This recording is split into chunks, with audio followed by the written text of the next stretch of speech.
We've talked about hose length, let's talk about hose size. This particular hose is 1.5 inches. It takes approximately 1.5 minutes for 100 feet.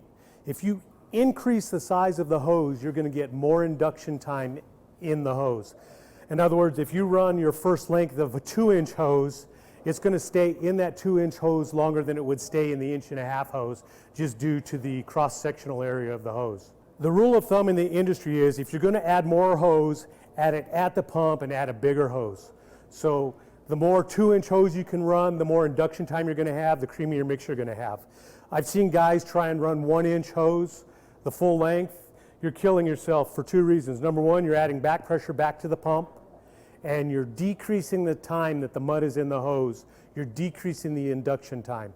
Sure, the 1-inch hose is easier for the guys to apply the mud on the floor, but 1.5 inch hose, if you're in the industry carrying this all day long, it's really not that bad. It's not that heavy. You'll typically have a hose puller who's managing your hose. Most people find that having 1.5 inch hose is relatively easy to work with all day long.